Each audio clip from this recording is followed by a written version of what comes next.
दोस्तों, उत्तर प्रदेश में होमगार्ड भर्ती का इंतजार आपका खत्म हो गया है, क्योंकि शासन ने गाइडलाइन जारी कर दी है। शासनादेश आ चुका है। आपके जितने कन्फ्यूजन चल रहे थे कि भाई कितना एज रहने वाली है, कितनी क्वालिफिकेशन रहने वाली है, क्या रिटन एग्जाम होगा नहीं होगा, आपकी लंबाई कितनी रहने वाली है, जितने भी सवाल आपके दिमाग में चल रहे थे, सभी सवालों का जवाब आपको इस वीडियो में मिल जाएगा।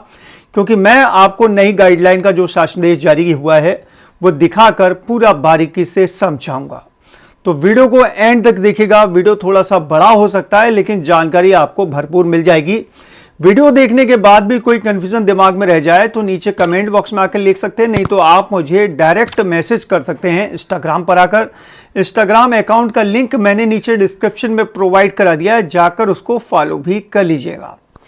दोस्तों, इंतजार बहुत था कि भाई कब आएगी होमगार्ड भर्ती।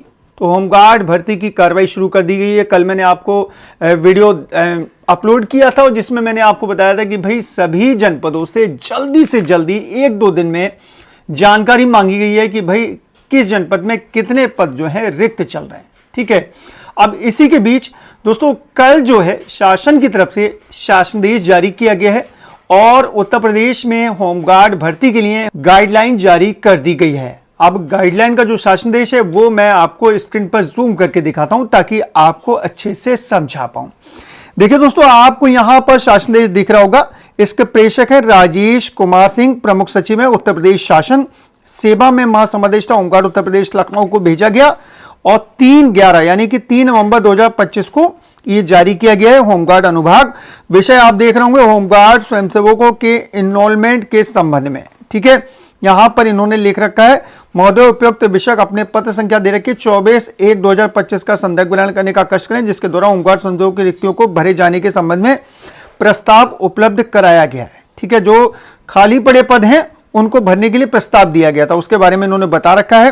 ठीक है, ये कहलाएगा दोस्तों उत्तर प्रदेश राज्य होमगार्ड्स एनरोलमेंट मार्गदर्शिका। ठीक है, यानी कि गाइडलाइन पूरी। ठीक है, और सबसे बड़ी बात दोस्तों, भर्ती अभी तक जो है जनपद लेवल पर होती थी, लेकिन अब यह भर्ती उत्तर प्रदेश पुलिस भर्ती एवं प्रोन्नति बोर्ड द्वारा दी जाएगी। ठीक है, लिख दिया गया है, प्रदेश के समस्त जनपदों को होमगार्ड के रिक्त पदों पर निष्पक्ष एवं पारदर्शी एनरोलमेंट की कार्रवाई उत्तर प्रदेश पुलिस भर्ती एवं प्रोन्नति बोर्ड द्वारा की जाएगी। ठीक है, तो ऑनलाइन तरीके से आपको एप्लीकेशन करना होगा। वही बोर्ड करेगा जो पुलिस कांस्टेबल की भर्ती करता है, वही बोर्ड। ठीक है, नंबर भाग 1। ठीक है, एनरोलमेंट हेतु रिक्तियों की अवधारणा, ये रिक्तियों की बता रखा है। 1 जुलाई को जनपदीय इकाइयों में विद्यमान रिक्तियों की अवधारणा की जाएगी।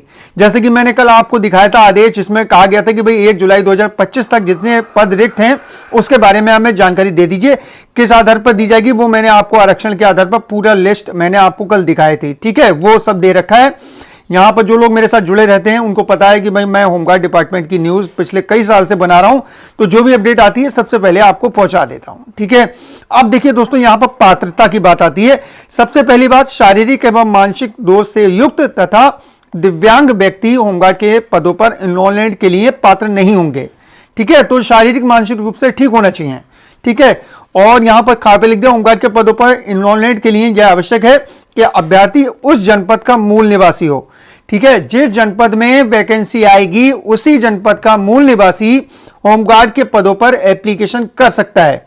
ठीक है, ये ध्यान रखिएगा। आप ये मत सोचिएगा कि आप किसी और जनपद के हैं और किसी दूसरे जनपद में जाकर आप एप्लीकेशन कर पाएंगे, ऐसा बिल्कुल नहीं होगा। गा पर देखिए, सार्वजनिक, शासकीय, अर्धशासकीय अथवा सार्वजनिक उपक्रम की सेवाओं में नियमित रूप से कार्यरत व्यक्ति होमगार्ड के पद पर एनरोलमेंट हेतु पात्र नहीं होंगे। ठीक है, तो जितने भी सार्वजनिक, शासकीय सार्वजनिक उपक्रम हैं वहां पर जो भी लोग काम कर रहे हैं, ठीक है, वो जो है इस भर्ती में एप्लीकेशन नहीं कर पाएंगे। क्लियर कर दिया गया है। आगे देखिए, अगर न्यायालय में कोई आपराधिक मुकदमा विचाराधीन होने की स्थिति में भी कोई होमगार्ड के पद पर एनरोलमेंट के लिए पात्र नहीं होंगे। ठीक है, क्लियर कर दिया गया है। होमगार्ड के पद पर एनरोलमेंट के लिए ऐसी पुरुष महिला अभ्यर्थी पात्र नहीं होंगे जिसकी एक से अधिक पति या पत्नी जीवित हो। ठीक है, ये क्लियर कर दिया गया है। एक से एक अधिक पति या पत्नी जीवित हैं तो वो लोग इसमें भर्ती में एप्लीकेशन नहीं कर सकते। ड्यूटी भत्ता को आपको पता है भाई, होमगार्ड विभाग जो मान्य करता है शासन द्वारा वही चल रहा है। ड्यूटी भत्ता मैं आपकी जानकारी के लिए बता देता हूं, 600 रुपए मूल मानदेय चल रहा है और इस बार उस पर 58% जो है डीए चल रहा है। ठीक है, ये चल रहा है इतना, यह है ड्यूटी भत्ता। ठीक है, आगे देखिए दोस्तों, आरक्षण के बारे में दे रखा है, किस तरीके से आरक्षण रहेगा वो तो आपको पता ही है, जैसे कि रहता है। ठीक है, भूतपूर्व सैनिकों का अलग रहता है। ठीक है, पिछला अन्य पिछड़ा ये सब अलग रहते हैं, वो तो आपको पता ही होगा। अगला देख लीजिए, शैक्षिक योग्यता। देखिए, उम्मीद लगाई जा रही थी कि पुलिस कांस्टेबल के बराबर इंटर पास वाले एप्लीकेशन कर पाएंगे, लेकिन ऐसा नहीं हुआ। ठीक है, केवल 10th पास वाले इसमें एप्लीकेशन कर सकते हैं। ठीक है, तो शैक्षिक योग्यता जो है वो 10th पास वाले। ठीक है, माध्यमिक शिक्षा परिषद या उत्तर प्रदेश द्वारा हाई स्कूल के समकक्ष मान्यता प्राप्त विभिन्न परीक्षा संस्थाओं द्वारा संचालित परीक्षाओं को इस निमित्त हाई स्कूल के समकक्ष स्वीकार किया जाएगा, क्लियर कर दिया गया है। ठीक है, इसके अलावा लिख दिया 10वीं कक्षा की परीक्षा में सम्मिलित हुए अथवा सम्मिलित होने वाले अभ्यर्थी पात्र नहीं होंगे, यानी कि जो 10th पास कर चुके हैं, जिनका रिजल्ट आ चुका है, वो लोग इसमें एप्लीकेशन करेंगे। ठीक है, इसके अलावा दोस्तों अधिमानी अर्हता। ठीक है, यहां पर प्रेफरेंस किसे दिया जाएगा, देखिए एक्स्ट्रा नंबर किसे मिलेंगे, एनसीसी कैंडिडेट्स हैं जिनके पास सी प्रमाण पत्र है उनको 3 नंबर ज्यादा मिलेंगे, बी प्रमाण पत्र है उनको 2 नंबर ज्यादा मिलेंगे, और ए प्रमाण पत्र है उनको 1 नंबर यहां पर अतिरिक्त मिलेगा। नंबर 2 पे देखिए, भारत स्काउट एवं गाइड प्रमाण पत्र वालों को भी 1 नंबर एक्स्ट्रा दिया जाएगा। इसके अलावा दोस्तों नीचे की तरफ इन्होंने आयु सीमा लिख रखी है। ठीक है, आयु सीमा 18 न्यूनतम है और अधिकतम है दोस्तों 30 वर्ष। ठीक है, 18 से 30 वर्ष वाले इसमें एप्लीकेशन कर सकते हैं, और आपकी जो आयु की गणना है वो 1 जुलाई के आधार पर होगी। 1 जुलाई 2025 भर्ती अभी आ जाती है, तो 1 जुलाई 2025 के आधार पर आपकी आयु की गणना होगी, और जो छूट दी जाती है वो तो उसी हिसाब से रहेगी जिस तरीके से यहाँ पर शासनादेश जारी हो चुका है उसके बारे में। ठीक है, और यहां पर इन्होंने लिख रखा है आगे नीचे की तरफ आवेदन शुल्क। आवेदन शुल्क ऑनलाइन आप एप्लीकेशन करेंगे, क्या आवेदन शुल्क रहेगा, तो वो जो है उत्तर प्रदेश पुलिस भर्ती एवं प्रोन्नति बोर्ड द्वारा डिसाइड किया जाएगा। ठीक है, जब भी भर्ती के लिए नोटिफिकेशन आउट होगा तो उसमें आवेदन शुल्क डिसाइड कर दिया जाएगा। आवेदन पत्र लिख दिया, आवेदन पत्र की प्रकृति, स्वरूप एवं निहित शर्तों का निर्धारण उत्तर प्रदेश पुलिस एवं भर्ती एवं प्रोन्नति बोर्ड को दे दिया गया है, वही सब काम करेगा। परीक्षा, अभ्यर्थी की परीक्षा में निम्न चरण होंगे। सबसे पहला चरण होगा दोस्तों लिखित परीक्षा रहने वाली है। ठीक है, लिखित परीक्षा 100 नंबर की होगी, 2 घंटे की होगी। सभी क्वेश्चन जो हैं दोस्तों ऑब्जेक्टिव टाइप होंगे, वस्तुनिष्ठ होंगे, यानी कि आपको टिक करना है केवल। ठीक है, कोई आपसे लिखने वाला सवाल नहीं पूछा जाएगा। 100 अंकों की होगी, जिसमें समय अवधि 2 घंटे की होगी। लिखित परीक्षा 1 विषय सामान्य ज्ञान की होगी। ठीक है, परीक्षा का पाठ्यक्रम तथा परीक्षा की प्रक्रिया का विनिश्चित उत्तर प्रदेश भर्ती एवं प्रोन्नति बोर्ड द्वारा किया जाएगा। ठीक है, लिख दिया इन्होंने, लिखित परीक्षा में वस्तुनिष्ठ प्रकार के प्रश्न रखे जाएंगे, तो लिखने का कोई वो नहीं है यहां पर, जो है जो ऑब्जेक्टिव टाइप क्वेश्चन होते हैं। ठीक है, एक क्वेश्चन आपसे पूछा गया, 4 यहां पर उसके दे दिए गए, तो उसमें से 4 में से एक आपको सिलेक्ट कर लेना है, उस तरीके से होगा यहां पर। इसके अलावा औपबंधिक श्रेष्ठता सूची बारे में इन्होंने बता रखा है। नीचे की तरफ आएंगे, अभिलेखों की संवीक्षा एवं शारीरिक मानक परीक्षा, उसके बारे में बता रखा है। देखिए, भर्ती बोर्ड में कौन कौन रहने वाला है। सबसे पहले जिला मजिस्ट्रेट द्वारा नामित कोई डिप्टी कलेक्ट्रेट रहेगा, यह अध्यक्ष बनेगा। नंबर 2 पर जिला पुलिस प्रभारी द्वारा नामित कोई पुलिस उपाधीक्षक रहेगा, यह सदस्य बनेंगे। नंबर 3 पर जिला विद्यालय निरीक्षक द्वारा नामित कोई राजपत्रित अधिकारी बनेगा, यह सदस्य रहेंगे। नंबर 4 पर मुख्य चिकित्सा अधिकारी द्वारा नामित कोई चिकित्सा अधिकारी रहेगा, यह सदस्य बनेंगे।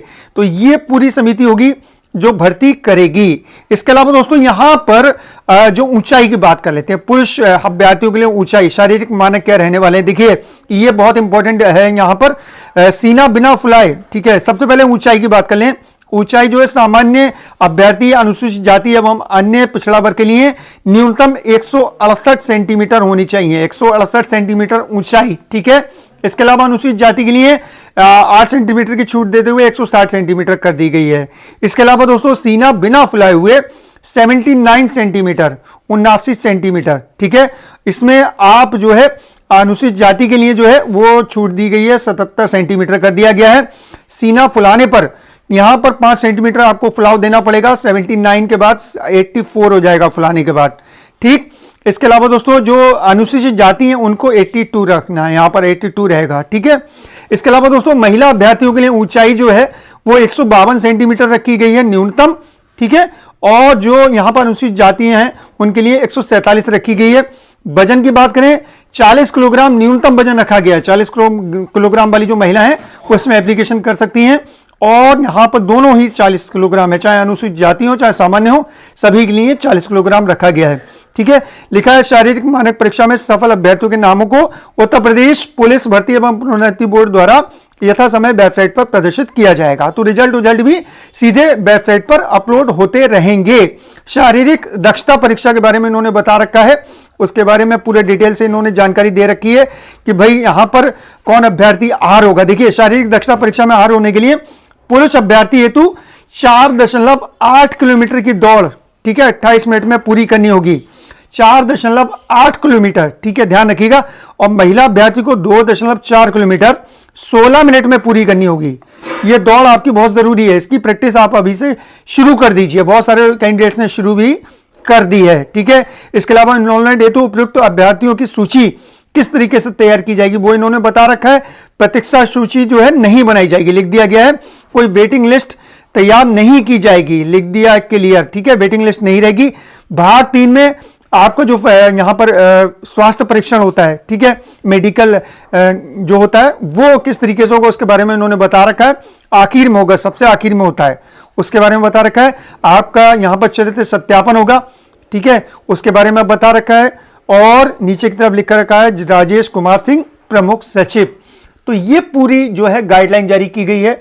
बहुत सारे कंफ्यूजन चल रहे थे, सभी कंफ्यूजन दूर हो गए हैं। केवल 10th पास वाले इसमें एप्लीकेशन कर सकते हैं।